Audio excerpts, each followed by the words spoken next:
چې ختم شولو او را روانه روژه ده. را روانه روژه ده، بس شته نه. غربتانو راتر نستړی یما څنګه د هجران پسې لب وړې یما چرتا چې ما غربتانو راتر نستړی زه خو یم چې په قیامت په ورځ باندې د دې به مونږه همدا خلک به مونږ د ګریوان نه رانیسي چې تا دغسې مزې کولې، تا دغسې سپینې جامې اغوستې، دغسې په ګاډو کې ګرځېدې. او ما ته د یو وخت برکاته سبحان الله توحیدي ما کتونکو تاسو ما سره ګورئ دلته را سره داسې ثواب خان ضلع مومند د ویزو علاقه ده، دوی خواته راغلي یو چونکې مونږ خو په خپله دغسې څه ویلفر وغیره نشته دی، خو یو څو ویډیوګانې مو کړلې او ستاسو په تعاون سره د هغه یتیمانو او د هغه بېوسو امداد وکړی شو. نو یو ملګري راته ویل زما ګاونډ کې دغسې دا کس دی او بیمار دی، معذوره دی، او دا ماشومان بچي دي، دا ګلالي ښایسته او دغه هم ورکوي د دی بچي دي، مشر چې کوم دی هغه زوی دی، دغه والد صاحب دی. او په کور کې به دا یو سرمایه وه. تاسو به ما سره په دې ویډیو کې به د تصویرانو ته کتی شي. تر اوسه پورې به دوی خپله مزدوري کوله، خپل بچي به یې ساتل، خپل د کور هغه کومه منډه تړله وه هغه کوله. خو چونکې د دوی دا کال وشو چې په دغه چیر کې ګرځي او په کټ باندې پروت دی، هېڅ قسمه داسې وس داسې نه کېږي چې خپلو بچو له روزي پیدا کړي. او الان کې وخت داسې راغلی دی چې د هر سړي د کور خرچې ته دې وګورې ګرانه ګراني ده. او زمونږ چونکې د علاقه هم داسې ده چې دومره وس د چا نه کېږي چې یاره د دوی د کور هغه خرچه برداشت کړي. نو د ملګري په وینا باندې موږ د هغوی سره خبرې هم کوو، یو څه تپوسونه هم ترې کوو. تاسو مهرباني وکړئ دا ویډیو د ثواب په نیت باندې شیر کړئ. که د چا څه وس داسې کېږي خو هغه په دې موبایل نمبر به دوی موږ په دې سکرین باندې ورکړو، په هغې باندې دوی سره رابطه کولی شئ او هغوی چې کوم امداد وس مو سره کېږي هغه کولی شي. خو کم از کم دغه وس که د چا نه کېږي نو دا ویډیو چې کومه ده دا مخکې شیر کړئ، ولې چې ستاسو د دې ویډیو د شیر کېدو په وجه باندې کېدی شي داسې یو کس ته دا ویډیو ورسېږي چې دوی سره امداد وکړي. ټیم نه خرابوم، هغوی سره یو څو خبرې هم کوو او بیا راځو ستاسو طرف ته. السلام علیکم. وعلیکم سلام. ستاسو نوم څه دی؟ زما ثواب خان. ها تاسو مخکې به روزګار کوو که نه د پیدایشي داسې؟ مخکې ما روزګار کوو، مرامت به مې کوو په تهویه او په بنو کې او بټخیله او سوات کې. او تقریبا دا کال وشول چې زه اوس په کټ باندې پروت یم، ټیچر کې ګرځم. او دا ستاسو بچي دي؟ دا مې بچي دي، اوس داس مې نه کېږي.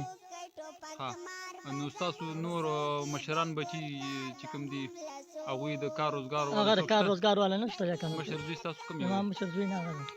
حاجي دغه د دوی مشر زوی دی او دا مې والد صاحب دی او دې ټوله خرچه به مطلب مخکې تاسو برداشت کوله؟ دا موږ برداشت کوله. نو به دا کال وشو چې تاسو په چیر باندې ناست یاستئ لکه بس چې هغه څه وو هغه هم ختم و؟ څه چې وو ختم شولو او را روانه روژه ده؟ را روانه روژه ده، بس شته نه. غربتانو راتر نستړی یما څنګه د هجران پسې لب وړې یما دا بچي دي دا به روژه کې هم څه غواړي او اختر کې به نو څه غواړي کپړې مپړې.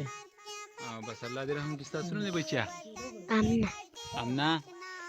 کاکاګان ته څه وایي چې موږ له به اختر له جامې کوئ؟ موږ له به اختر له جامې کوئ. ته به کې څه وایې؟ پیسې؟ ښه بچیه چپاړې به هم درله راوړي، هر څه به درله راوړي بچیه. ښه او دغه هم دې لور ده؟ ماشاءالله.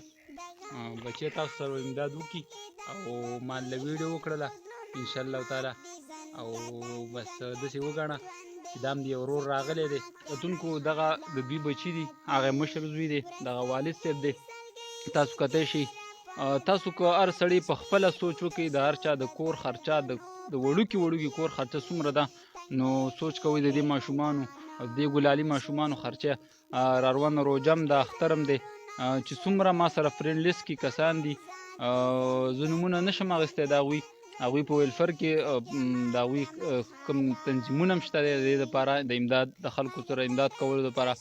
او ما سره په دې فرینډ لیست کې داسې ملګري هم شته دی چې هغوی وس دس کېږي، هغوی موږ کتلي دي، مخکې هم خلکو سره امدادونه کړي دي او کوي. نو زما د طرف نه تاسو ته دا زړه دردونکې اپیل دی چې برای کرم زما په دې ویډیو باندې د دوی نمبر زه ورکوم، د دوی سره رابطه کولی شي. زما د وټساپ نمبر به په دې باندې که څوک اته پته د دوی غواړي د دوی اډرس به هم زه په هغې باندې ورکړم. نو برای کرم د دې ګلالو ماشومانو چې ما او تا د دوی سره مدد ونه کړو، ما او تا د دوی سره څه امداد ونه کړو، نو زه خو یم چې په قیامت په ورځ باندې د دې به موږ همدا خلک به موږ د ګریوان نه رانیسي چې تا دغسې مزې کولې، تا دغسې سپینې جامې اغوستې، دغسې په ګاډو کې ګرځېدې او ما ته د یو وخت روټۍ نه میلاوېدله. د دې تپوس به موږ نه الله کوي.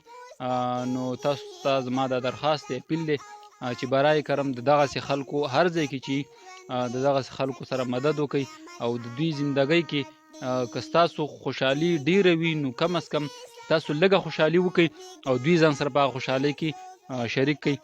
ډیره مننه. په الله سپارم ویډیو مخکې شیر کړئ او چې چا 10 روپۍ دا شرم دې څوک نه کوي، چا 10 روپۍ وس کېږي، چا 20 روپۍ وس کېږي، نو که د دوی د ایزي پیسې نمبر نو زه به پکې خپل ورکړم، په ما باندې اعتبار کولی شي.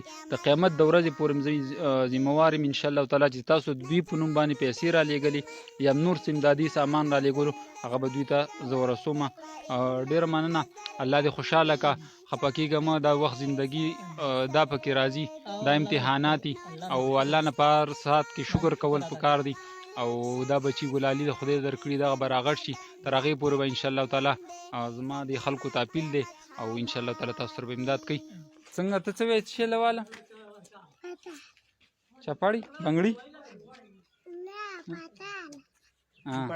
پټال راوړم او دیله بوسه او چپاړي نه چپاړي لوالم نو څه بنګړي لوه او تا پونې نه لوالم بس او بنګړي خو نه کنه بنګړي مې والم هر څه به راوړم بل زه چې راځم د خیره هر څه به راوړم ښه بنګړي م چپاړي م پونې م ښه